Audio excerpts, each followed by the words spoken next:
마태복음 12장을 읽습니다. 우리 여러 다양한 주제의 말씀들이 소개됩니다. 그 중에서 마가복음 3장, 누가복음 6장, 공관복음서에 다 공통적으로 소개된 한편 손 마른 사람을 향한 우리 예수님의 그 회복의 말씀, 손을 내밀라. 오늘 12장 우리 13절 말씀입니다. 먼저 13절 말씀을 우리 두 번 다 같이 함께 읽습니다. 이에 그 사람에게 이르시되 손을 내밀라 하시니 저가 내밀매 다른 손과 같이 회복되어 성하더라. 아멘. 이에 그 사람에게 이르시되 손을 내밀라 하시니 저가 내밀매 다른 손과 같이 회복되어 성하더라. 아멘. 막연한 사람이 아니라 그 사람. 여기 정관사가 붙어 있을 때는 특별히 그 사람, 어떤 사람을 지정한 겁니다. 성경에서는 손 마른 사람이지만은 이 말씀을 읽는 바로 내가 그 사람이 되어야 합니다. 나에게 어떤 문제가 있느냐? 오늘 그 사람은 문제가 있었기 때문에 예수님에게 찾아왔습니다. 그 외경이라고 하는 히브리인들의 복음이라고 하는 말씀에 보면 이 그 사람의 직업이 석수라고 소개됩니다. 석수, 돌을 다듬는 사람입니다. 또 누가복음 6장에서는 이 그 사람의 손이 오른손이라고 정확하게 말씀을 합니다. 왜냐하면 누가는 직업이 의사였기 때문에 아주 정확한 관찰을 통해서 오른손을 사용하던 사람에게 오른손을 사용하지 못하게 된 그 딱한 사정, 더구나 석수라고 하면 그 오른손의 기능은 매우 중요합니다. 그런데 예수님께서 회당에 오신다고 하는 소식을 듣고 이제 회당으로 찾아온 겁니다. 그래서 이에 그 사람에게 이르시되, 어떤 사람? 오른손을 자주 사용하고 귀하게 사용하던 석수라고 하는 그 사람, 그 사람에게 손을 내밀라 그랬습니다. 손을 내밀라. 이건 예수님의 로고스입니다. 예수님의 명령입니다. 손을 내밀라. 어떻습니까? 손이 마른 사람이 손을 내민다고 하는 것은 상당히 어려운 일입니다. 왜냐하면 그 마른 손이 잘 펴지겠습니까? 또 자기의 부끄러운 손을 그 많은 사람들 앞에 내놓겠습니까? 그런데 우리 예수님께서 손을 내밀라. 이게 분명히 로고스로 말씀을 하신 겁니다. 그러니까 내밀었습니다. 그래서 저가 내밀매, 이게 뭡니까? 이건 순종입니다. 어떻게? 로고스의 말씀을 레마로, 믿음은 들음에서 나며 들음은 그리스도의 말씀이다. 그대로 순종을 한 겁니다. 그러자 다른 손과 같이 회복되어 성하더라. 뭐 손이 회복될지어다 손에다 안수하고 그런 거 아닙니다. 그냥 손을 내밀라 하시니 저가 내밀매 다른 손과 같이 회복되어 성하더라. 얼마나 간단합니까? 이게 하나님의 방법입니다. 이에 그 사람에게 이르시되 손을 내밀라 하시니 저가 내밀매 다른 손과 같이 되어 성하더라. 어떻게? 회복이 되었다 그 뜻입니다. 오늘 우리가 이 오른손 마른 이 사람처럼 내게는 어떤 문제가 있는가? 오늘 우리 그 문제를 해결받을 수 있는 그 믿음을 이 말씀에서 함께 확인하고 그 말씀을 우리에게 적용을 해서 우리 모두 다 같이 회복되는 은혜를 나눌 수 있기를 바랍니다. 그럼 어떻게 회복되느냐? 마가복음 3장 3절에 좀 더 정확하게 이렇게 말씀을 합니다. 예수께서 손 마른 사람에게 이르시되 한가운데 일어서라. 굳이 한가운데 일어서게 하지 않아도 예수님의 능력이라고 하면 그 사람 회당에 온 거 알고 있습니다. 전지전능하십니다. 그러면 여기 손 마른 사람이 왔구나. 그 사람 손이 회복될지어다. 그리고 한마디 하시면 됩니다. 그런데 그렇게 하질 않습니다. 왜 그러느냐? 누군가를 가르치기 위한 겁니다. 누구를 가르치려고 합니까? 바리새인들, 서기관들 때문에 그렇습니다. 바리새인들, 서기관들은 다른 어떤 사람들보다도 하나님의 말씀에 대해서 깊이 연구하는 사람들입니다. 연구는 하되 문자적으로만 연구합니다. 그 하나님의 말씀에 안식일에 일하지 말라 그랬으니까 일을 하느냐 하지 않느냐 이것에만 관심이 있습니다. 예수님의 제자들이 밀밭 사이로 지나다가 안식일에 밀에 그 나닷을 몇 개 꺾어서 그걸 손으로 비벼서 그걸 먹습니다. 그러니까 안식일에 못할 짓을 했다. 그리고 예수님께 당신의 제자들은 어떻게 안식일도 안 지킵니까? 그리고 예수님을 꾸짖습니다. 그게 바리새인과 서기관들입니다. 그런데 또 설상가상 손 마른 사람이 회당에 들어와 있습니다. 그러자 이 바리새인과 서기관들이 자, 저 사람을 고치는가 고치지 않는가 또 한번 보자. 믿음을 얻기 위해서 오는 것이 아니라 저 사람이 정말 안식일을 제대로 지키느냐 문자적인 것에만 매달려 있습니다. 그러니까 예수님께서 그 바리새인들과 서기관들의 생각을 다 아셨습니다. 그들의 마음을 다 아셨습니다. 그래서 일부러 그 손 마른 사람에게 한가운데 일어서라 분명히 말씀하십니다. 그러자 손 마른 사람은 그 가운데 일어섰습니다. 그리고 마가복음 3장 5절에 보면 내 손을 내밀라. 그가 내밀었습니다. 그 손이 회복됐습니다. 그러니까 이 바리새인들이 드디어 안식일에 못할 일을 하는구나. 병자를 고쳤구나.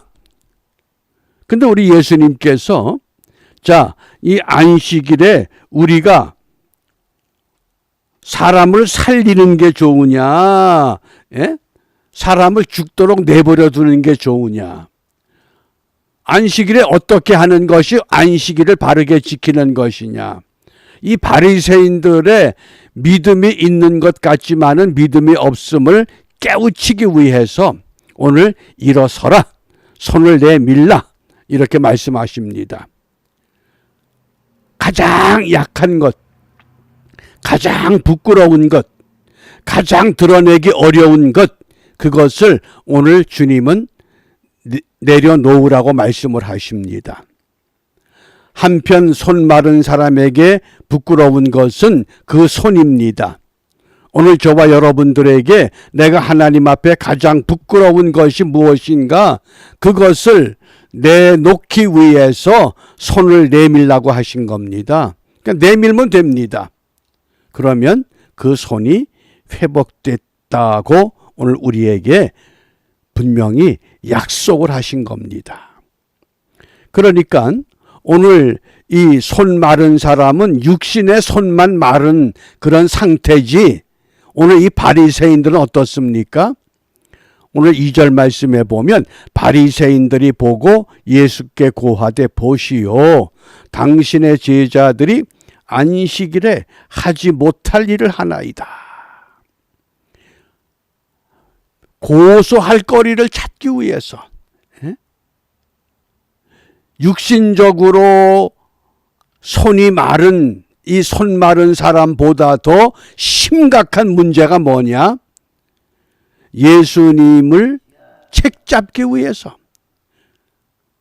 이게 뭡니까? 이게 정신적인 손 마른 사람들입니다. 육신적으로 손 마른 사람보다 더 무서운 것이 오늘 이 바리새인들과 서기관들입니다. 그래서 다른 복음서에서 보면 예수님을 고소할 거리를 찾기 위해서 그랬습니다. 우리가 신앙생활을 왜 합니까? 우리가 교회에 모여서 예배할 때에 어떤 사람이 저 사람은 왜 저러냐? 저 사람은 왜 저러냐? 그거 판단하기 위해서 모인 거 아닙니다. 그런데도 여전히 그런 일들은 계속되고 있습니다. 무엇 때문에? 우리 안에 바리새인 같은 요소가 아직도 남아있기 때문에 그렇습니다. 근데 이것이 좀 더 심각해집니다. 14절에 보면 정신적으로 손 마른 상태가 지속되면 어떻게 되느냐? 이게 영적인 문제로 발전합니다. 바리새인들이 나가서 어떻게 하여 예수를 이제는 죽일 계획까지 음모하는 겁니다. 그래서 어느 정도까지 발전했느냐? 24절에 보면 바리새인들은 듣고 가로되 이가 귀신의 왕 바알세불을 힘입지 않고는 귀신을 쫓아내지 못하느니라. 귀신을 내쫓는 것도 병자를 고치는 것도 이게 다 귀신 장난이구나. 영적으로 얼마나 비참해졌습니까? 정신만 비참해진 게 아니라 우리가 정신이 비참해지면 남을 비판하기 시작하다 보면 그것이 옳은 비판일지라도 마지막에는 어디에 함정에 걸립니까? 그게 영적인 문제에 치명타를 얻습니다. 저거 따먹으면 눈이 밝아지고 하나님과 같아진대. 그렇게 유혹을 해서 결국은 완전히 에덴에서 쫓겨나는 그런 비참한 모습이 되고 마는 겁니다. 그래서 오늘 우리가 이 손이 마른 상태를 저는 세 가지로 봅니다. 정말 오늘 내 손은 건강하냐? 육신적인 손, 이게 선악과를 따먹은 손입니다. 욕심에 이끌리는 손. 그 다음에 정신적인 손입니다. 우리의 손이, 믿음의 손이 정말 건강한가? 그 다음에 영적인 손이 있습니다. 우리 예수님께서 십자가에 못 박히실 때에 이 땅의 모든 인류의 죄를 대속하기 위해서 그 손에 못 박히십니다. 그러면 오늘 우리가 신앙생활하면서 과연 내 손은 건강한가? 우리의 기도하는 손이 건강합니까? 섬기는 손이 건강합니까?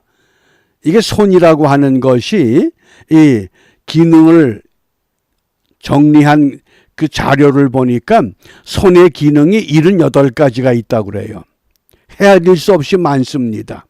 그런데 우리가 성경적으로 보면 손이 어떤 기능이 있습니까? 첫째는 기도할 때.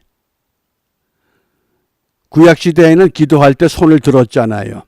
그 다음에 손을 뭐 합니까? 봉사할 때, 또 섬길 때, 또 찬양할 때, 또 환영할 때.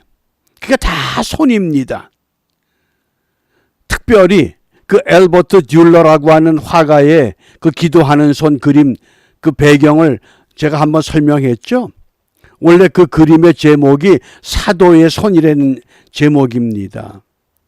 두 친구가 그림 공부하러 도시에 나왔다가 똑같이 그림 공부를 할 수 없으니까 먼저 한 사람이 그림 공부를 하기 위해서 일을 하고 모든 그림을 배울 수 있는 후원을 위해서 돈을 대주는데 그 친구가 그림 공부를 마치고 그림이 팔리기 시작할 때 드디어 자기를 그동안 도와줬던 친구를 찾아가서 이제 내가 자네를 위해서 도와줄 터이니 자네 이제부터 그림 공부를 시작하게. 그런데 그 친구가 뭐라 그래요? 나는 허들의 일을 너무 많이 해서 더 이상 그림을 그릴 수 있는 이 손이 되지 못하네. 그러면서 그 식당 한 구덩이에서 그 굳은 일에 손 마디마디가 굵어진 그게 기도하는 손이잖아요. 그 얼마나 정신이 아름답습니까? 그 손을 보는 순간 그 엘버트 듀러라고 하는 그 화가가 그 자리에서 스케치해서 그려낸 그 기도하는 손, 사도의 손이라고 하는 독일의 화가의 그 흑백의 그림, 그 얼마나 아름답습니까? 과연 오늘 우리가 신앙생활하면서 내 손은 건강한가? 우리가 건강한 손이 있는가 하면 병든 손이 있습니다. 또 베푸는 손이 있는가 하면 빼앗는 손이 있습니다. 아름다운 손이 있는가 하면 추한 손도 있습니다. 생산적인 손이 있는가 하면 파괴적인 손도 있습니다. 의사의 손에 들린 칼은 이건 생산적인 겁니다. 생명을 살리기 위한 겁니다. 그러나 강도의 손에 들린 칼은 뭡니까? 그건 파괴적인 겁니다. 똑같은 손인데 오늘 우리 주님께서 그 오른손 마른 사람의 내 손을 내밀라. 그냥 내밀기만 한 겁니다. 그런데 내미는 순간 그 손이 회복이 되었다고 하는 이 놀라운 은총. 우리 이 아침 시간에 우리 건강하지 못한 것, 아름답지 못한 것, 베풀지 못했던 것, 이런 모든 것 다 내밀고 주님이 주시는 위로와 회복의 은혜를 함께 누리면서 오늘 우리가 무엇을 기도하겠는가? 그래서 오늘 본문 그 50절에 보면 예수님께서 이렇게 말씀합니다. 누구든지 하늘에 계신 내 아버지의 뜻대로 하는 자가 내 형제요 자매요 모친이다.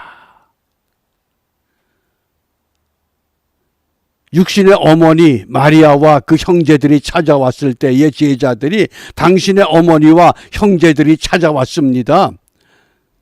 그때 우리 주님께서 누가 내 형제고 누가 내 자매고 누가 내 모친이냐? 하늘에 계신 내 아버지의 뜻대로 하는 자다. 저는 이 말씀을 보면서 오늘 이런 기도를 생각합니다. 믿음으로 순종하여 회복되게 하옵소서. 내게 회복되어야 할 것이 무엇인가를 우리 자신들이 가장 정확히 알고 있습니다. 믿음으로 순종해서 우리가 회복할 수 있는 은혜. 그래서 나를 향한 하나님의 뜻을 깨닫고 우리의 남은 시간들이 회복된 손으로 건강한 손이 돼서 아름다운 손이 돼서 베푸는 손이 돼서 기도와 봉사와 섬김과 찬양과 이런 모든 일에 더 귀하게 쓰임받는 하나님의 사람의 모습으로 회복되는 은혜를 마음껏 누리며 회복하는 복된 하루가 되시기를 바랍니다. 기도합니다. 은혜가 풍성하신 하나님, 이 시간 함께 말씀을 나눈 믿음의 사람들, 또 동영상을 통해서 이 말씀을 듣게 되는 많은 형제 자매들, 비옵기는 내 손을 내밀라. 주님께서 말씀하셨을 때에 손을 내밀기만 하여도 회복되어 성하게 하셨던 우리 주님의 놀라운 그 은총이 오늘날도 시간과 공간을 초월하여 역사되어지는 이 놀라운 은혜를 우리 모두 함께 나눌 수 있게 하시고, 이와 같은 은혜 까닭에 이전보다 주님 사랑하며 주님의 일에 헌신하는 우리 모두가 될 수 있도록 인도하여 주시옵소서. 비옵기는 아직도 주님 앞에 내밀지 못해서 해결받지 못한 것, 이 아침 시간에 아버지 하나님 온전히 내밀게 하시고 드러내게 하시고 주님 앞에 서게 하셔서 해결받은 후에 하나님의 사람으로 꿋꿋하게 아름답게 쓰임받는 우리 모두 되도록 축복하여 주시옵소서. 예수님 이름으로 기도합니다. 아멘.